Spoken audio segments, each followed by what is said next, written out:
I came back out and I'm like shaking and I'm pale, you know. He's just standing there looking at his watch. And I'm like, Coach, I threw up. And he's like, well, you better swim that off then. Butterscotch. Hey, everybody. Welcome to episode 120 of Coffee with Butterscotch, the game dev comedy podcast of Butterscotch Shenanigans. I'm Seth, and I'm the games programmer. I'm Sam, and I wiggle art a little bit. And today is October 7th. 2017. Before we get started, we have a warning. Anything can happen on this show.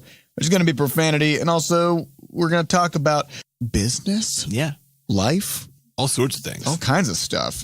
So if you just can't handle it, we're going to go deep. So grab your waders. Yeah, buckle your shoes, pilgrim. Let's do this. Okay. Also, Adam is not here this week, so we are two-humaning it. But we do have an update on him, which is that he is doing much better. Yes. He apparently realized that he was experiencing the frog boiling phenomenon, wherein by slowly feeling worse and worse and worse, he didn't realize the extent to which he was feeling very bad. So now he's in a state now where he has an incredible cold slash sort of sore throat thing. Plus, his stomach is now wrapped around his esophagus. It's just one of the when it rains, it pours. And man. he's like, I've never felt better. But I think he's contagious, so he's staying home. I do want to talk about this real quick, though, because I think this seems like a family problem that we have, which is the inability to recognize when maybe we should get medical attention. So this happened now with Adam, in this case, months gone by before he's like, maybe I should get this taken care of. It was more like years. Probably years. Yeah. In my case with the cancer thing, same thing. I thought I was fine, and then I got the scan, and they're like, we don't know how you're alive. Well, we have a tendency to brute force our way through things, through either drugs or exercise. The most recent one, that was our mom. Turns out she literally has no rotator cuff. Yeah, she forgot about that. She left it somewhere. It's gone. She's been using her arm. But the doctor she's just been using it. He's like, I don't know, how is this arm on? How's this attached to your body? So what's our deal? What's that about? I don't know. It's that Midwestern farmer background. You know, you just gotta get the work done. Yeah, we got the stories we have of our tough grandpa. Oh my God, man. Well, maybe we'll tell him someday. So, anyways, it's October, which October means something to us as a studio, because every single October it's like a hurricane. Yep. It's not a month. It's a sort of a debris-flinging, chaotic... It's a storm. Turbulent storm. It's a temporal storm. So everything always happens all at once in October. This is the crazy thing is there's always no warning. This happens every single time. All of a sudden, everything is due. So we were just hanging out the last week of September. We're like, man, everything's going great. Things are going good. You know, we got everything under wraps. And then suddenly... Just cruising. I think it was October 2nd. Yep. Things just started getting dumped. Yep. And we're like, oh God. And then they just kept coming. So we've been handling a lot of stuff. Yeah. We've got so Sam and Monique are heading over to California for business. Do business. Starting tomorrow. So the day that the podcast goes live, they'll be in the air, flying over there. They'll be gone for a few days. And we have Sam and I have been working on a couple talks, which got approved for an important event, and we were given 4 weeks to do them, starting at the beginning of October. Right. Naturally. Yep. And we also have a very big launch event happening pretty soon, which is in now a couple weeks. And we'll be talking about that next week. It's not Scuffle Buddies for those. It's not Scuffle Buddies. Just to clarify. It's not Scuffle Buddies. But it's us bringing Crashlands somewhere new. Yeah. So that's all I'll say about that. But that's been a huge project in the works for a really long time. And we thought it was going to happen in like March. Yep. But nope, it's got to happen in around October, because October. So anyways, and also the St. Louis Scatter Jam happened this last weekend. And we were planning on attending. And this is actually I think we've only missed one other St. Louis game jam. Yeah. It was also going to be the first time that the entire 7-person studio is going to be around. Yeah, we were so pumped. And then Adam was out because he's got some holes in his guts. Yep. And then, then all this other stuff was just perfect storming, perfect Octobering all over us. Yeah. And I had to go to a wedding last weekend, so I missed a day. Oh, my Lord. It's been crazy. So I think this does speak to what it means to really be burned out, because I think last week I had been going so hard on everything, trying to keep up that, and you could see it if you do have access to the Scuffle Buddies patch notes, which I'm not going to broadcast the link to, but some people have it. As you can see, sort of like over the past 2 weeks, my patch notes went from, like 15 to 20 items a day down to like 5 to 7.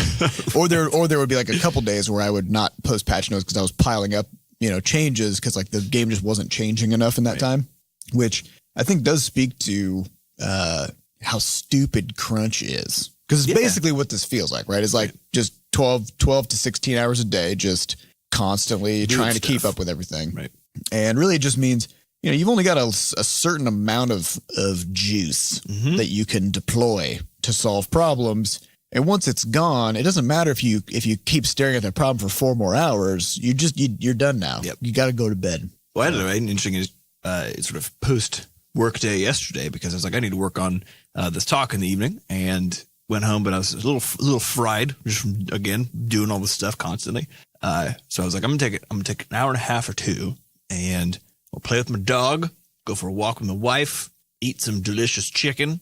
Yeah. And then make some of this cream tea, which I don't know if anybody's been doing this, but I just found out that you can indeed, you put coconut milk or just milk, whatever, in a pan, heat it up, throw some tea bags in there.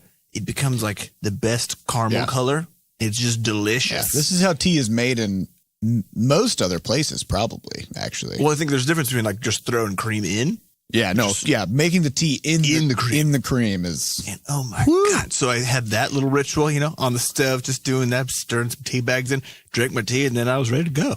Felt great. Yep. Just took a little 2-hour break to get my juice refilled. Well, and we also made a discovery last night, which is we've done a lot of talks as a studio, and every time we do a talk, it's always one person sort of taking ownership of it and saying like, I want to give a talk about X. They basically turn into a hermit. Right. Yeah. And so we banish them. We're like, go write it. Yeah. And what we've kind of come up with is sort of for any talk that you see us give, you can assume that there was about an hour of prep for every minute of the talk. So if we give a 45-minute talk, that took about 45 hours to put together, refine it, practice it, memorize various parts, and then whatever. And a large part of that prep is not in the presentation practice, but actually just in structuring it and coming up with what goes into it. So Sam was working on a talk last night, and I had just finished working on mine 2 nights ago. And so Sam was like, I'm going to work on my talk tonight. And I was thinking about it, and I thought, what if I just jumped in and also helped write it, even though it's not my talk, and even though I'm not going to be presenting it? But wouldn't it be good to just have a second person there working on it with you as like a sounding board or to help you if you get stuck on things or whatever? So Sam was like, yeah, sure. So what was it was interesting because it was just very fun because we're of course cracking jokes all the time. It's basically like an extended version of the podcast, but with a focused, through line about what we were talking about. Yeah. And then sort of as the person who's writing it sort of thunders forward on the keyboard, then the person who's sort of observing and acting as the sounding board can refine or ask questions or whatever else as it goes. And so like the quality just goes up. It's just a higher you bar. catch a lot of mistakes. You catch a lot of weird structural things. Or just weird thoughts. Like repetition. Like we had one thing where, Sam was typing and I realized like I was just reading so we were on Google Docs and then we were over voice on Discord. And there were several times where Sam would be writing stuff and as he's writing, he's just trying to get his thoughts out. So he doesn't want to have to go back and reread stuff constantly, which is where a lot of the time goes. Right. So while he was writing, I would be reading back and looking back through stuff and trying to find connections between things. And there were several points where maybe it was like the same idea was sort of repeated in 3 places, but in sort of different ways. And so then I'd be like, hold on, let's like crunch these together and find a better way to phrase it. And so, it cut what would have been probably a 6 to 8 hour process down to about 2 hours. Yeah. The comparative stuff for Seth was 6 hours, but also by yourself, not super fun. And that was the difference because we got done at like 9 PM. Yeah. And both of us were like, well, that was fun. So you can do that with someone for 2 hours and have a better thing and a good time, or do it sad and lonely for 8 hours and end up with something worse. Yeah. So I think in the future we're gonna start doing this sort of pair talk. Well, the best part about it was that afterwards both of us were like, why is this the first time we thought about it? Well, because it's just assumed if you're giving a talk, then you're the one with the idea. Right. And you need to put it together. But it's just crazy. Like, why? You know? Get a buddy. Get a buddy. Hashtag buddy system. Mm-hmm. Also, we want to talk a little bit about what we talked about last week. Yeah. So last week we talked about satisficing versus maximizing. And if you've been in the Discord, you've seen some continued discussion about the concepts and some other points that we wanted to bring up. Yeah. There. And so last week in the course of our chatting about it, we highlighted sort of the sort of goofy rifts that pop up in relationships when people essentially you have like a satisficer and a maximizer. So a satisficer is somebody, just to recap, is somebody who essentially uses the good enough principle when making decisions, where they have a very specific set of standards or criteria for making a decision. So if you're a satisficer and you're like, I need to buy a pair of pants, I'm willing to spend $20 on pants, and I'm just going to go to the pants shop.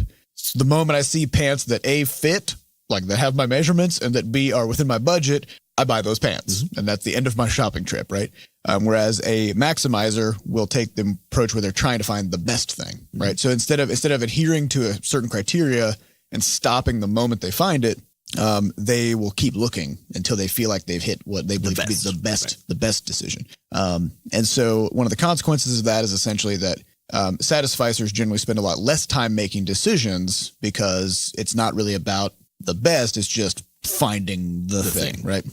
So in the course of talking about it last week, we talked a lot about, what this might look like in the context of relationships. And we ended up sort of focusing on the comedic side of these rifts that can pop up when you have somebody who has a satisficing behavior versus somebody who has a maximizing behavior. And so we were talking to Adam afterwards, and he correctly pointed out, he was like, you guys fucked up. He's like, you guys, this is not the way to talk about it, because the fact is that it's actually an opportunity to better understand how people think, and it should be treated as sort of a way of creating understanding in relationships and finding better ways to work together, not just like, well, I'm a satisficer and you're a maximizer, so I guess it's your problem. This is your problem now, right?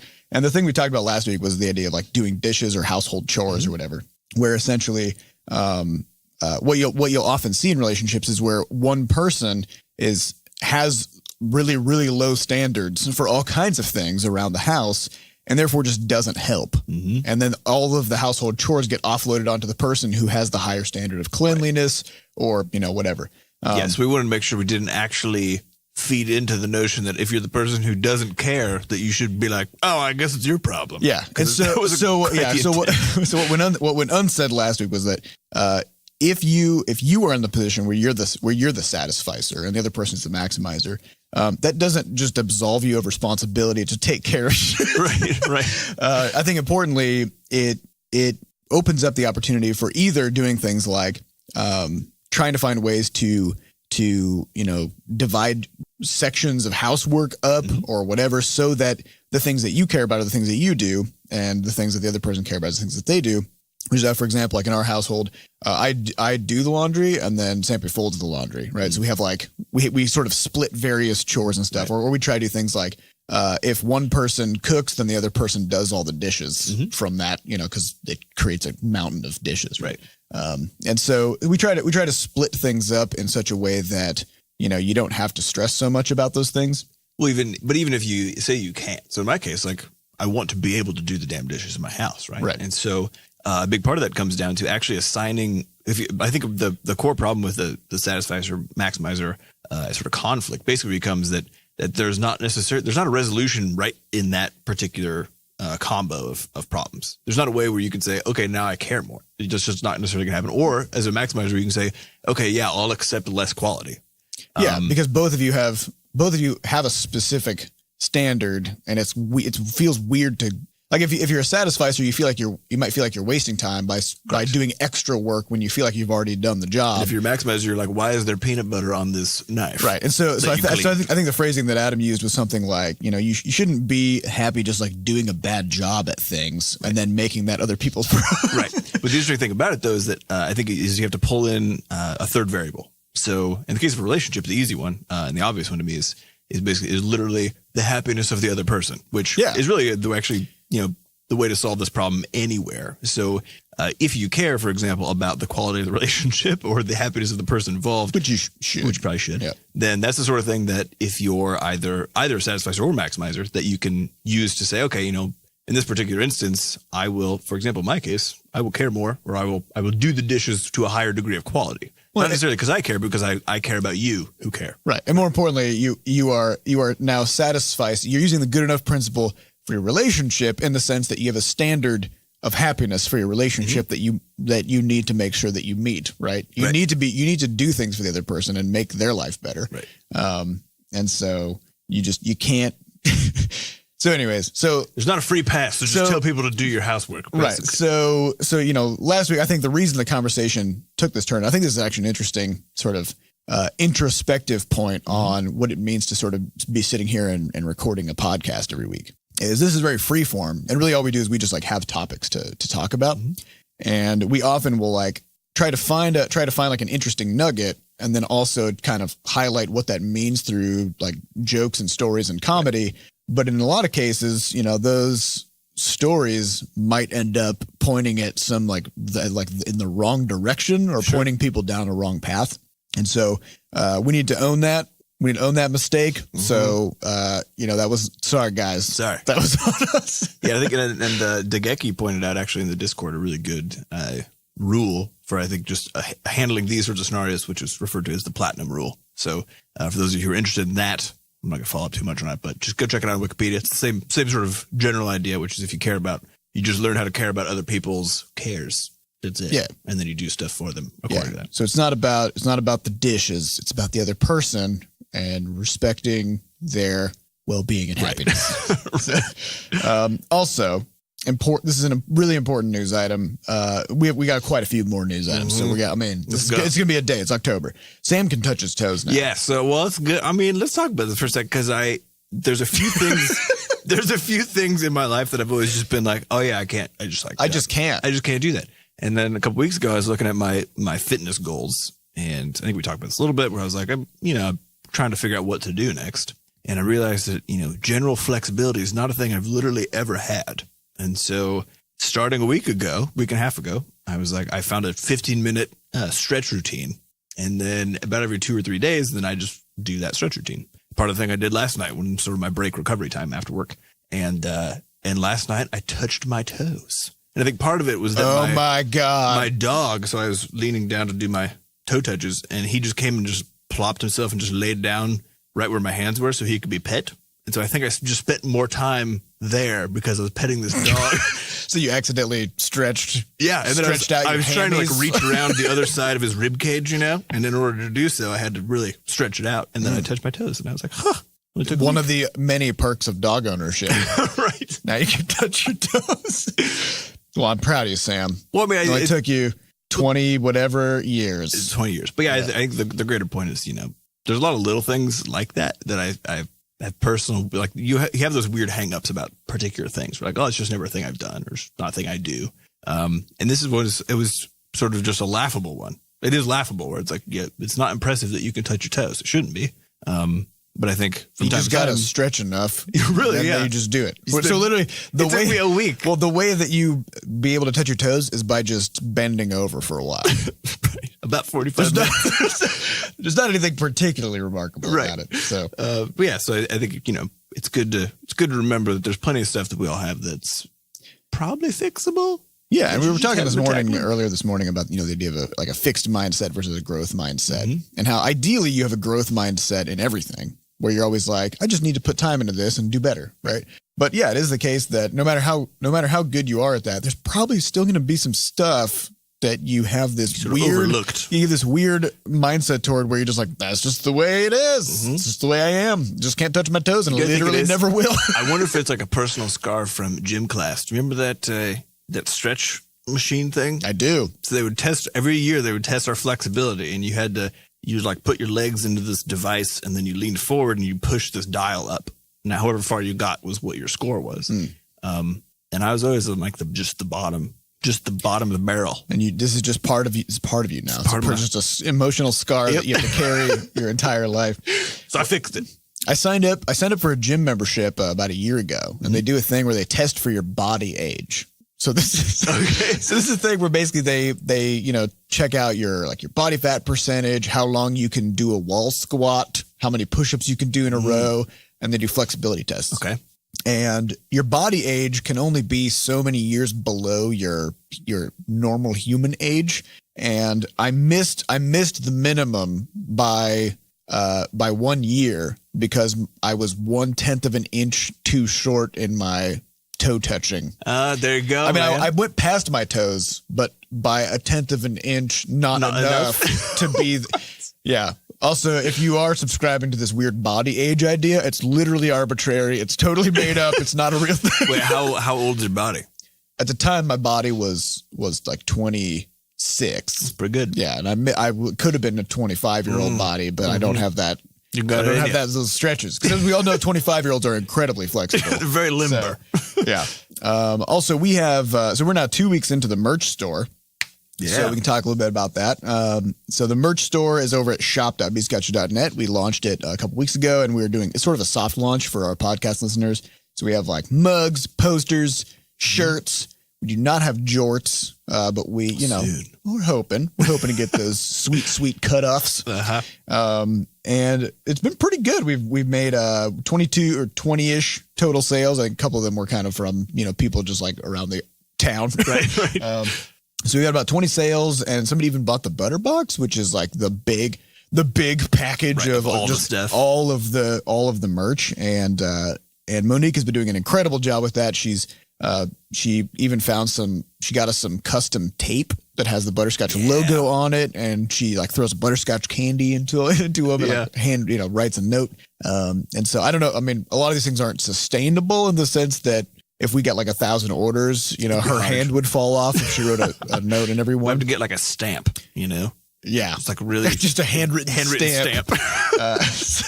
But it's been really good. And so if you haven't checked out the merch shop yet, that's over at shop.bscotch.net. Yeah, and go ahead. I was gonna say my favorite item is the mug that says "Can we not?" Because I feel like just no matter who you are, bringing that into a meeting at work or something, it's a power move. Yeah. Well, I think it's been really interesting seeing everybody's, because people get the stuff and then of course post it in Discord, but like show some pictures of whatever they got going on, which has been super fun to see because we haven't been able to do this. And I think one of our people get to see some of our fans. Yeah, and one of our people in Discord said someone did ask him yesterday. He's got a Butterscotch shirt, and someone was like, "Hey, what is that?" And then they're like, "Oh yeah, they make good games." So it's a person who knew, right? So talk about making it visible. That was the whole point. So that's super cool. And we have 2 more items to talk about on the news. All right, what's next? All right, next up, let's talk about hedonic adaptation. Okay, so I've been listening to, I have Audible subscription. It's fantastic. You can, listen to books. It's amazing, which means if you're like, I'm going to do some dishes, I'm going to mow, I got to go for a drive, if you're doing a mindless task where you normally just like don't have to focus on it at all, listening to books is pretty nice. So I've been listening to The Paradox of Choice, and this is where the satisfy us or maximizer conversation came from. And there's also an interesting concept called hedonic adaptation. And so this is the idea that humans are very adaptable. And that's a sort of survival trait that we have that actually allows us to be incredibly resilient when things are shitty. Mm-hmm. So adaptability basically means, no matter how bad things get, we are sort of standards for what is acceptable and sort of like where we find happiness just shift along that spectrum. So, importantly, they shift back to the same place. They always shift back to the same sort of neutral level of like, okay, like there's that comic of that dog where everything is on fire and he's like, this is fine. Right. Like that's basically what it is. Yeah. So, this is also, if you see, there's plenty of cities for lottery winners. Anybody who like basically humans naturally can't actually forecast. They have really bad at what's called affect forecasting, which is guessing how you're going to feel because a thing happened. People tend to overblow basically good and bad things, and then also overblow how long the effect of that will last. Yeah. So anybody who's had something great happen to them, or had a bad breakup or something like that, usually it is not as bad as you think for as long as you thought it was going to be. Yeah, and this applies to like everything in life. So if you think about somebody like gets a fancy new car and First day, you're like, oh my God. Maybe it's like the first really nice car they've ever had, right? And they're just like, yes, finally, this is amazing. And they're like, I'm going to go for a drive, right? And they just like go around, showing off their car. And then like 2 weeks later, it's just their car. It's just, it's just how you get around, right? Because these things, they just kind of wear off. And so there's actually a couple really interesting implications of this, which is basically that one is that, this adaptation thing is great for when things are bad, because you can sort of bounce back. And it's terrible for when things are good, because you keep demanding things to be better, right? Or forgetting that they're good. Or forgetting how good they are. And so this leads to, we've talked in the past about the idea of gratitude, about like practicing gratitude, and how that is actually one of the things that is just universally applicable to everyone, that if you just do this thing where you just like sort of wake up every morning and just make a list of things that you're really happy about and that you're thankful for. Very important though, it has to be a short list. Yeah. Because what happens if you demand that you list, so for example, if you say, I'm going to list 3 things every day that I'm grateful for, which is what I do. That's the proven way to make it so that your overall view on your life is generally just better, and you have a better time. If you ramp that up to like 12, it actually goes the other way, because what happens when you're on number 7, you're like, I can't think of anything else good that happened yesterday, because most people just can't. Yeah. And so even though there was stuff, just write down like 5 things, right? 3 to 5. 3 to 5. Don't go over that, because then you're going to start negatively affecting. Right. He's like, oh my God, I don't have that many things. It's one of those nuanced problems, right? Where you think to me, it's the everything in moderation example, is like perfectly instilled. Right. because And so this is actually, so hedonic adaptation is actually why gratitude works to improve your happiness, because it is a constant reminder. It kind of like moves you back toward that feeling that you would have had when that thing first happened, that first good thing happened, right? So it snaps you out of that frame of mind. I think the second thing about it is that, we've talked about the idea of miswanting, which is that people are, like Sam said, incredibly bad at forecasting how a thing is going to make them feel. And they always overestimate how good a thing is going to be, or how bad a thing is going to be, actually. And this is because people operate on comparison points. And so in other words, if you think about like, oh man, if I won the lottery, really what you're doing is you're comparing like your current circumstance right now and thinking about like the moment that you got that money, how would you feel? And you are correct that you'd feel real good, real good, right? But what you don't think about is, how am I going to feel a year after having that money? Like that's what people don't, that's the frame of mind that people don't put themselves in. And the answer is pretty similar to what you feel right now, which is why, billionaires aren't like still suffer from the same kinds of like, depression and stuff as everybody else, right? Because it turns out those things, like, people are just people no matter what they have. So that idea of miswanting, it just comes down to having your comparison point of where you think your happiness will be, only forecasting it into the moment of the change and comparing that to your current state. And I was talking to Sher about this, because he's like, there's this one thing that I am incredibly happy about all the time. It's my backpack. I was like, why is that? And he said, so first off, it's waterproof. It makes a perfect seal. Amazing. No water can get in there.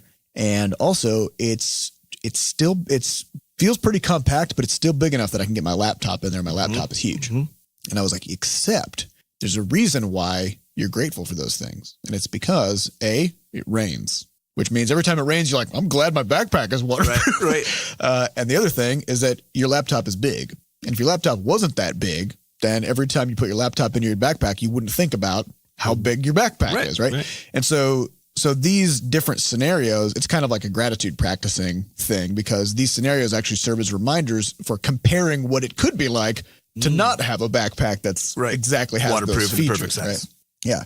And so I think the same thing about my hiking boots. As soon as I walk through a puddle, I'm like, yes, because they're waterproof. But I don't just think yes, just like all the time when I'm walking around, right? It's situational. Yeah, you hit those comparison points where it does remind you of what it could be like if you didn't have that thing, right? So it's kind of like those repeatedly being thankful for your situation. So anyways, I think that's pretty interesting. And it also comes back to video games in a lot of ways, which... Right. Well, I mean, that's sort of the hedonic treadmill, as it's referred to. And hedonic in psychology research just refers to the general affect of like happiness. But the idea of the treadmill is just that you need to constantly be changing things. and ramping the reward up oftentimes in order to maintain a high level of that hedonic, like to get that hedonic balance up and over what it normally is for a person. And that's why you see in RPGs, the numbers always get bigger. You're finding like new, better loot all the time. You're getting like a new talent point, all this stuff. And the game scales with you. Like your numbers get bigger and the enemy's numbers get bigger, but you still demand that happens. Like if the game just said, hey, you're level 1, here's your 3 damage sword. That's it. Now you're going to fight an endless stream of enemies, all of which take roughly the same number of hits. You'd be like, well, this is dumb.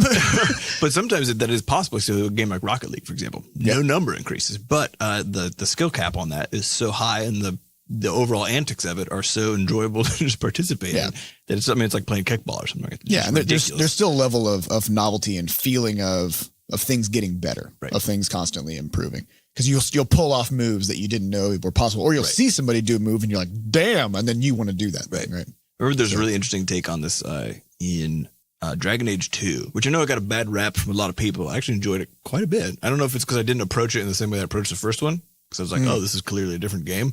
I didn't take it as like a sequel follow-on, but it's much more action-oriented and still has a bunch of the sort of freeze-frame tactics and stuff. But they start you off in that game fully powered. Like you're wearing this just amazing set of armor. You have all of your abilities that you eventually will build toward later on.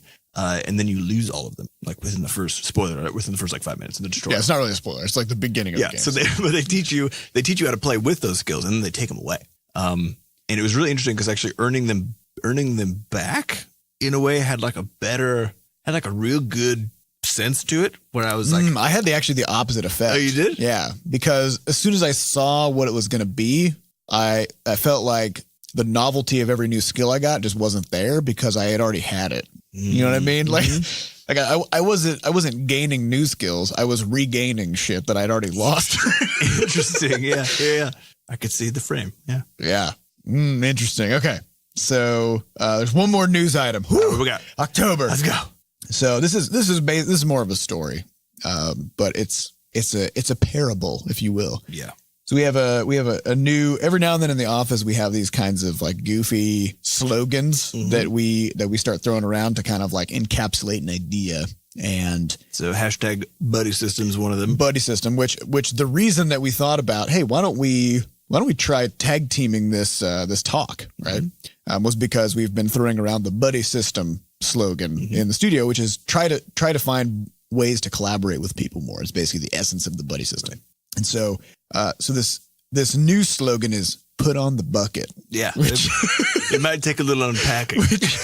Put on the bucket. So this comes down to back when I was in high school, I joined the swim team and I was 14, and most of the people on the swim team everybody who was good had been swimming since they were like 5, because there were swim teams everywhere and I was never involved in those.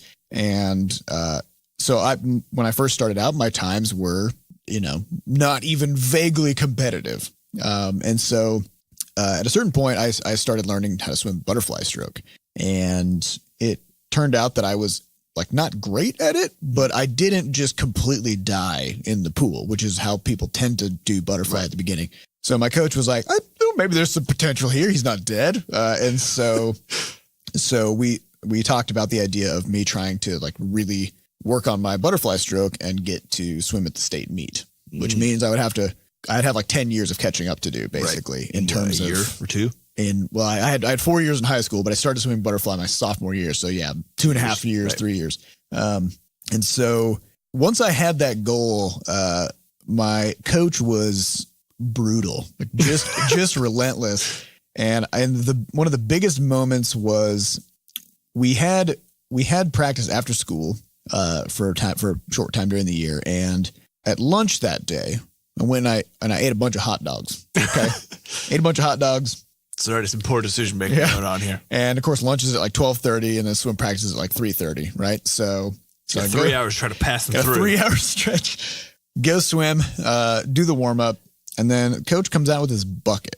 He's got this bucket with a rope tied to the handle. It's a big 5-gallon or 10-gallon bucket, whatever. It's like what you see from a hardware store. Yeah.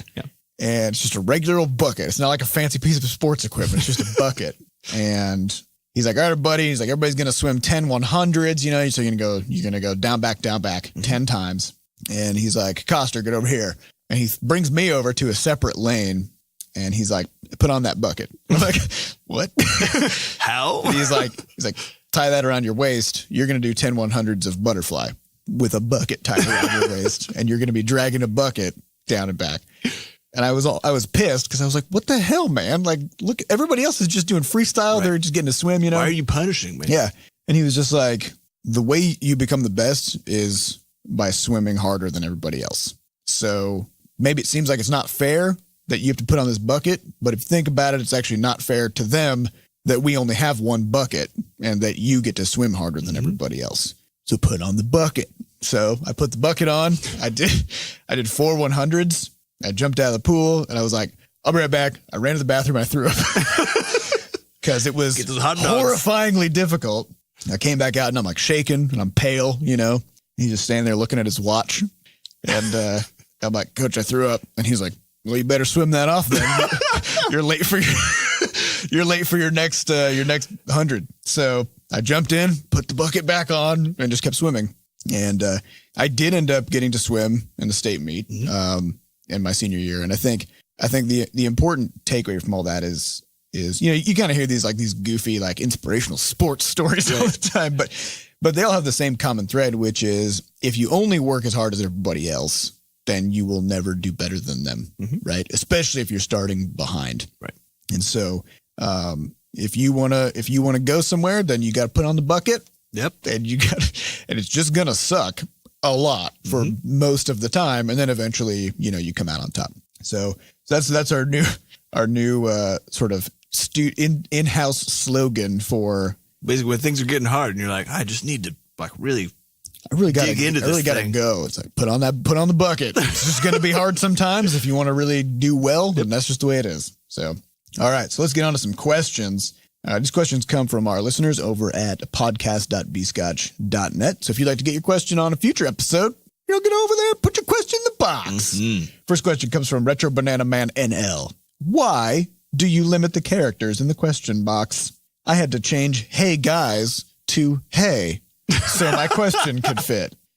Why do we do this? I mean, probably because actually, if the questions were super huge and we have to scroll for a year to get everything, but it turns out we still do now. So that's true. I think the better answer is Adam built the podcast page over 2 years ago, 2.5 years ago. It took him like 4 hours. He built the whole thing from scratch, and we just needed a text box. We put it in there, and at the time we thought, yes, we don't want incredibly long questions. We want some quickies that we can just answer, right? So that's basically it. Yeah, we haven't really revisited anything about the podcast page, and it's on the docket. It's on the docket, but October happened, so we got Octobered. It's down the docket. Yeah, so it's no ill will. It's not that we don't want to hear what you guys have to say. It's more that we just haven't thought about it, and I mean, there's a lot of beauty in being concise. So it's just consider it a challenge. Yeah, put on the bucket. And just really pack in a real meaty question. Yeah. Every word counts. Yeah. All right. Degeki says, choices lead to events, which lead to choices. Is making the wrong choice possible? Is it just a matter of better or worse? How can perspective flip the definition? Could making the wrong choice actually lead to a better outcome than the right one? This is interesting. Okay. So there's some really interesting psychology about personal narratives, which I think comes into play here. Yeah. Because, and we've said this before, but it is true that you cannot A/B test the universe, which means any path that you go down versus one you did not go down. That's just your path now. You don't know. We don't even know what's going to happen. So there's a really interesting thing that happens when you ask people to sort of retrospect about their lives, which is there's a narrative there, right? There's always sort of like, oh, this happened, and so I did this, and then that allowed me to do this, and this happened. Even that swimming story I told. I mean, I'm pretty sure it didn't happen exactly like that, right? Because it was like a million years ago. I'm just dredging. I'm recreating this thing from my new current perspective, right? So, but there's a lot of really interesting stuff that goes into how your current mood, even when you're retrospecting, can affect what memories you pull up, and then also how you sort of reshape them. And the important note here is just that your memory is complete nonsense for the most part. and very, very malleable. So if you pull up, for example, if you say, okay, I'm gonna remember this relationship I had, and I'm gonna purposely remember it while I'm kind of angry, for example. Say you got a bad relationship, you broke up with or something.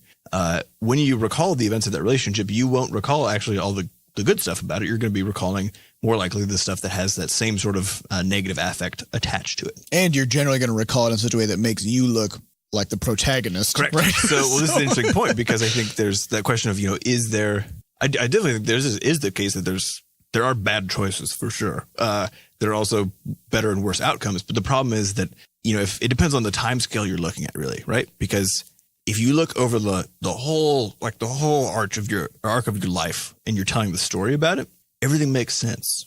Yeah, because everything got you to exactly this point. Exactly. And so everything happened for a reason. Yeah. And but I think the thing people don't necessarily realize is that is the reason is something that you rationalize on the back end. Yeah, so for example, it's a story that you weave back together. Yeah, and we also know that, for a lot of people, the biggest growth moments actually come from a lot of times the worst decisions, or like being thrown into the worst circumstance, right? My own case with being sick, in the case of like our parents getting divorced and a bunch of other stuff that's happened in our lives, the sort of the stuff that you'd normally consider the bad stuff is oftentimes, in retrospect, it's the stuff that helps shape you the most, the richest stuff, into something good.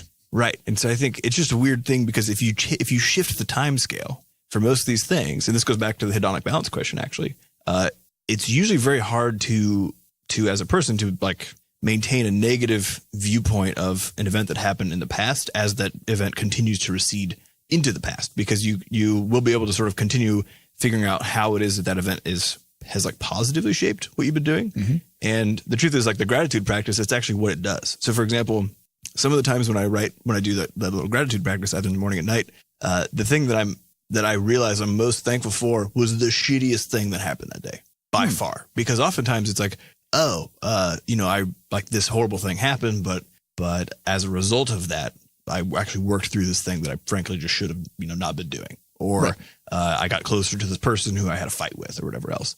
And so I think time scale is a really interesting component. I think it's time scale on it, but it's also, there's two parts to it, right? There's the event, and then there's just what you do afterwards. Mm-hmm. It's not about like the choice leading to the event, defining whether the choice was good or bad necessarily, because there's a third factor, which is after you are confronted with the consequence of your choice, what are you going to do about that, right? Which is where, Degeki says choices lead to events, which lead to choices. And I think that third part, that next choice after the event, is the thing that really defines sort of how impactful and what the effect of that event is going to be. Absolutely. Because you get to decide how you're going to react to bad or good situations, and whether you put on the bucket, rise to the challenge, or also, I mean, it's sometimes you are put into a situation where it is genuinely just like the most terrible thing. And then the decision might not actually be yours at that point. I think this is an interesting thing as far as, sort of dealing with troublesome events of your past downstream, is that, there are ways like with modern therapy, or just like a lot of creating a really good network of friends and a good community that can help you through stuff to actually, again, reshape those events in your past that were either super dark or terrible or whatever else into just a piece of your past that's sort of like a piece of the whole puzzle, rather than being this sort of standout negative stone of pain. and trying to figure out how to extract lessons from that and turn that into something that you can use going forward to make your life better going forward. Right. So yeah, it's not about, choices aren't inherently bad always. Sometimes they are, but I mean, let's not. Yeah, sure. Choices aren't always inherently bad or good, and events aren't always inherently bad or good, because it's a combination then of just what your reaction to all of that stuff is. And it does actually kind of go into the Stoic philosophy, which is that basically things happen. What are you going to do? What are you going to do about it is the most important part.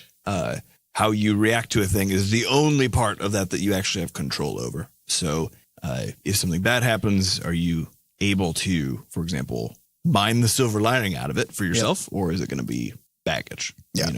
Yeah. And we would assume that anytime you make a choice, you are doing so with the best information that you have at the time. Right.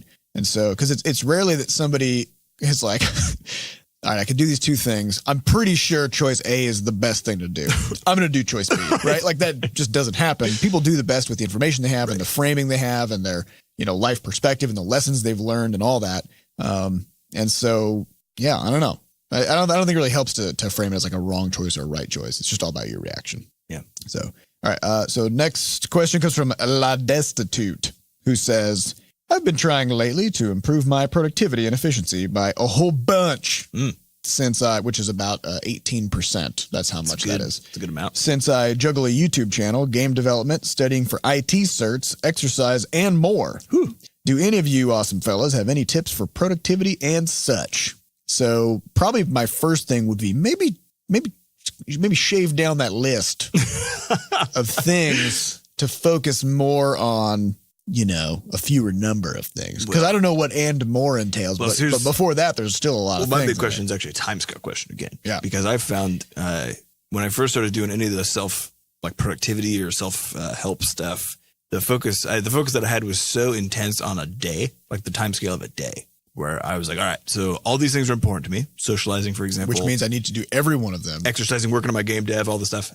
Every single day. Right. And so I had this period, I think it was like a 3-week period or so, where I just packed everything into every single day.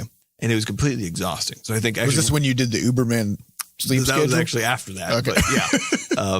But yeah. So one of the biggest lessons I think for me personally trying to hit a better stride of productivity is to identify the time scale that you're happy filling those various buckets. Like, I think it's actually totally fine to have that many things going on sort of in flight, but it depends on the time scale. Because if you're trying to do every single one of those every single day, you're going to have a bad time. Well, it depends on your time scale and your goals. So for example, like if you want to make it says juggling a YouTube channel. So if you want to make a successful YouTube channel, one of the things that's generally pretty well known at this point about how to do that is that you need a constant content delivery, right? Which means, unfortunately, that is something that if you want to have a successful YouTube channel, you might need to do it every day. Right.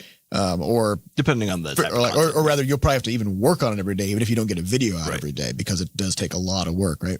And so, so some of these things do kind of demand different levels of involvement in different time scales, like exercise as well. You got to do it pretty frequently, right? It's not like something you just do once a month and just like, I did it, I'm in shape again. Right. I'm good now. Well, the thing that helped me a bunch was just saying, I realized that I think my optimal sort of timescale for asking that question, have I filled all my buckets that I've got, was somewhere between like 7 to 10 days. If about every like 10 days, for example, I went to the gym like 3 or 4 times.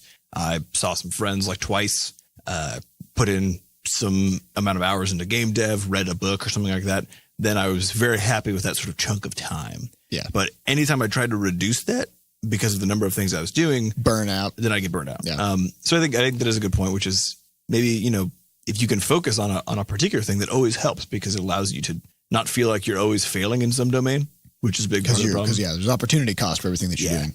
So if there's anything that you really want to lean hard into, then just do that thing. And if not, then have a longer time scale in which you're deciding whether or not you're doing a good job and sort of filling those buckets. Yeah. But really it just depends on your goals. Yeah. So if you are approaching these things from a hobby perspective, I just like, tinkering in Game Maker. Yeah. I just like making YouTube videos for fun. I'm not trying to turn it into a career. I'm not trying to like become a hit YouTube sensation or whatever. Then just do whatever. Yeah. Because then it's not really about productivity. It's just about having fun. And so it's kind of a different spin on it. Right. So it really just honestly depends on your goals and trying to evaluate based on what I would like to accomplish in these domains. What should my time spend look like on a daily or weekly basis? And if I'm not there, what do I need to cut or add or whatever? So just maybe do that comparison. All right. Next question comes from Rampandapus, who says, if Crashlands had been review bombed at launch, how do you think that would have affected your sales? Personal note, the extremely high review score for Crashlands in the iOS App Store was what made me check out the game, the studio, and the podcast. Well, so here's a funny note, sort of the reverse problem, which is particularly in the App Store, our reviews were so high that people started accusing us of buying the reviews. Right. So that was a weird thing. Well, especially considering, our review scores were high on Steam as well, but from PC and from desktop reviewers, like critics, like legit critics, our review scores were far lower. Right. And so there was 75 so there's like this reviews, mismatch there. Right. It's kind of like if you see like a Rotten Tomatoes and you're like, critics are like 18% and the audience is like 93%. You're like, what? It's a good popcorn movie. Not much else, right? Something weird is happening. But yeah, so I think if we would have gotten review bombed, I mean, I assume it would have done something bad, especially during launch. Would it though? But that's the thing. I don't know. Who knows? Yeah, because you know what happens when a game gets review bombed is a lot of people know about it. And then they have to buy it so that they can review bomb it, or they have to already own it. Mm-hmm. I mean, to me, the craziest example of all this stuff is No Man's Sky, and how still every day they get review bombed by thousands and thousands of negative reviews, and that means they're making that many sales. So people are still buying the game. Mm-hmm. So I honestly don't know if anybody's done a real study on whether or not review bombs hurt sales of the game or help. Because they do nothing. They actually do give you extra press is the thing. Yeah, because controversy, it's great. It generates news. Yeah. So, but I think in the case that you're like a small potato person, like I think us in particular, if we say we've gotten review bombed by even like 100 people at once early on, no one cares enough about us to be like, oh my God, there's a review bomb happening to this game that no one has ever played nor cared about. It's not going to be an article written, right? There's going to be no silver lining on that. Right, but the review bomb has to happen for a reason. Like there has to be a horde of people mad about something. Mm-hmm. Like that's news, right? Like that's going to generate news. I don't know what the thing is, right? But I mean, because I think the fact that you got review bombed is news because people love talking about outrage. Oh yeah, right? Yeah. It's delicious. And especially like Twitter is the greatest place in the world to create like a rage echo chamber. Mm-hmm. I'm pretty sure lots of people would hear about your game through Twitter if you're in the middle of a review bomb campaign. So, yeah. So we actually can't say. I mean, it seems like a review bomb is bad, and it probably is in the long run because of the suppression of your sales. But I do think it stands to reason that it would generate some level of news, some interest. Sure. So who knows? All right, Angry Muffin says, since the launch of iOS 11, the whole damn world seems absolutely obsessed with augmented reality. Is this something you guys care about or think you may ever dabble in? I would love to dabble in it later on, especially with like being able to bring, in a similar way like Pokemon Go did, right? Being able to bring a IP that's already successful just as a game and then sort of mix and match it for an AR thing. But I think I view it in the same way that the VR thing is, which is it's not necessarily like everyone keeps pointing to Pokemon Go as an example of how AR can be done to make $1 bajillion, but it's Pokemon. Well, and I think importantly, AR was not actually the thing that made it successful. It was the fact that people had to go out. Like, well, first stars, it was Pokemon. The fact it was Pokemon. The fact it was Pokemon, but also the social proof of seeing people out catching Pokemon. They didn't have to broadcast the Pokemon out onto the world, and also they didn't actually do it very reliably either. Right. You know, like I remember when I first booted it up, I was in my office and I was like, there's a Pokemon around, and I turn and it's just like levitating in the leg of my desk. Like, that's not really augmented reality. You're just putting a 3D image of a Pokemon arbitrarily on a video. Right. Well, I think to me, it's still a very early, I guess, if you want to call it a different industry from something like AR, VR, and video games generally. It's still very early, and it's really cool. It's super cool. Yeah. But there's always that question of kind of like VR. With VR, you have to wear like a helmet and goggles the whole time you're playing. You're like doing VR, right? Right. With AR, you have to like whip your phone around to look at stuff. And so I'm just not sure, as far as the general comfortable use case for most people. I think it's a fun toy right now, I guess is the way I'd put it. Yeah. I don't know when it's going to necessarily breach into like full blown true like market hysteria, or if this is similar to what happened with VR, which is actually the reason you're hearing so much about it is because all the platforms are pushing it. Yeah. That's why all the platforms are very interested in AR, and they're pushing devs to actually get more involved in making it, even though there might not necessarily be a big market for those devs. I think it's because, in a lot of cases we're talking about hardware manufacturers. Correct. And so they got to get people pumped about the next big thing. Honestly, my concern with it is more of, I don't believe that we need more layers of technology between ourselves and the world. I think we've reached a saturation point where it's like I bought a wristwatch not because I don't know what time it is, because I do have a phone that tells me what time it is, but more because I don't want to look at my phone. Right. Because my phone is not a single function device. And every time I pull it out, it's trying to get me to do stuff. It's got it, even if it's not directly sending me alerts, there's so many things I could do. It. I could read a book. I could watch movies. I could check my email. I can do literally anything to communicate with people or to feel like I'm communicating with people. And so when I open my phone to check the time, oftentimes I just will fall down these habitual rabbit holes of like just doing all these other things. In other words, it's because it's not a single function device. It's very distracting, which is why I love pen and paper. Because if I need to actually think about things, I need to get away from screens. I need to get away from things that can pull my attention away. And so the thing that I'm becoming more of a Luddite as I get older, because of the fact that, growing up pre-internet and remembering what it was like to like look people in the eyes and just talk to them. Right.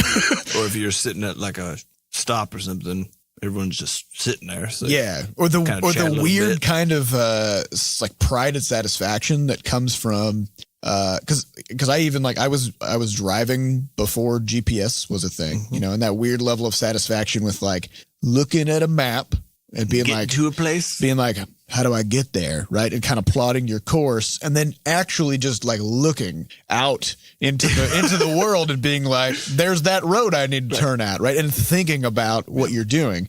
Whereas, now we offload all that onto GPS. So I guess what's your concern? How does AR roll into that? So, I mean, the thing about AR is that the trajectory that people are trying to push it in is sort of the Google Glass, the HoloLens, basically these gadgets that you slap in front of your eyes. And now no matter what you do, there's always going to be some kind of a layer. Escape. Yeah, there's going to be some kind of a layer of apps between your face and the rest of the world. Right.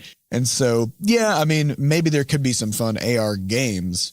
I am dubious that it necessarily, like, it's just different. It's not necessarily better, right? I'm skeptical that you could make a way better AR game than you could make just a regular video game. Which isn't to say you can't make a good one. It's just, I just think it's just a different platform, different thing, right? Yeah. It's like Virtual Boy versus Oculus versus Game Boy versus whatever. And so I am not super pumped about just the concept of augmented reality in general. People need to use their brains more and their eyes and their ears and stop offloading things so much onto apps and screens. So you're worried about a future in which there's just you ever see more WALL-E shit in your face? Yeah, right. Yeah.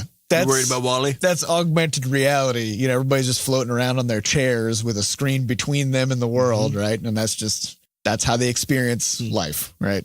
So, which does, of course, sound weird coming from a video game developer. Well, a friend of mine works in software, and he was over the other day, and he was using, there's some like computer vision thing that he'd been working on his phone, and so you can point it at stuff, and it'll tell you what it is. So he's looking around, and it's like houseplant. And you're like, oh, so chair. that's what that is. Yeah, it's right. Well, this funny moment. I was like, okay. I mean, well, of course. I mean, I'm excited about these things because of the prospect of what they can lead to, not just what they are, right? Absolutely. Which is like, if a machine can look at something and know what it is, then that's obviously part of the path toward legit artificial intelligence, right? Of like general artificial intelligence, a machine that can exist in the world like a person and can learn and see everything and understand everything, and which is super cool. And I think, yeah, I guess, well, that's where it's going to put us into a position where humans become redundant. Oh yeah, for sure. But I think where I'm at with the AR thing is sort of, it is very cool. That's just where I'm at with it. It's just cool. It's very cool, but I don't necessarily think there's a huge market opportunity there right now. It has to reach a certain usability and practicality threshold. Correct. Because even when Google Glass came out, that was 5 years ago? Yeah. And people were like, oh, it's so cool. And then nobody bought it because it was freaky. People are like videotaping your face all the time. Yeah. It's like, stop. Yeah, well, yeah, I don't want it to be the case that when I'm looking at somebody in conversation that they just have a camera pointed at me just the whole time. Right? It's just weird. It's not right. But maybe that'll change, Kids these days grow up, just point cameras at each other. Who knows? Yeah. Well, I mean, they're pointing cameras at themselves constantly with, that's true. Selfies. So what's the difference if somebody else is playing the camera? You're already recording yourself, just get more footage while you're at it. So we'll see what happens. We'll see. I don't know. The industry is constantly changing. There's a great article on I think it was PC Gamer about Overgrowth. And they were talking about how the fact that Overgrowth took 9 years to develop. It's a game that just came out like this week today. And took 9 years to develop. And they were like, this game was started development before the first Android phone. Yeah, that's weird. Yeah. Yeah. So it hasn't the market even changes. Yeah, it hasn't even been a decade. And I now have, I have a Galaxy S5 and that's I'm like 4 generations behind or whatever. These amazing devices that we just all carry around in our pockets and take for granted, which didn't even exist when this game started being made. So, projecting into the future is always weird because we're just always wrong about it. Yeah. So anyways, so that's all the time we've got for this episode. Hopefully we'll have Adam around next week. Yeah. That's dead. He should, unless some other crazy thing happens. It is October. It is, it'll still be October next week. Oh, God. Sadly. So it just keeps being October. Anyways, so we'd like to thank our studio wrangler, Monique, and our producer, Fat Bard, for putting this episode together, and the Butterscotch dev team, Andy, Tifa, and Sher, for having our backs while we record this podcast. Special thanks to the community moderators who keep our Discord and forums running. If you'd like to get more involved in the Butterscotch community, head over to our Discord server at bit.ly/bsdiscord and come say hi. Also, if you would like to adorn your body with Butterscotch merch, check out our shop. It's over at shop.bscotch.net. We got all kinds of sweet swag, including some fantastic bundles and, of course, the Can We Not mug. Also, if you'd like to adorn our bodies with your swag, we have a mailbox. So if you want to send us something, you can head on over to mailbox.bscotch.net. And we do have alerts hooked up to that thing, so we will know when your package arrives. So we will get it in a timely fashion. So don't fear. Also, we depend on great reviews to get new listeners. So if you are listening on Apple Podcasts, help us out by heading over to bit.ly/CWBApple and give us a 5-star review. It'll help other people find us, and it'll also help us promote the podcast onto other platforms. So thank you all for listening, and we'll see you next week. Bye. Bye.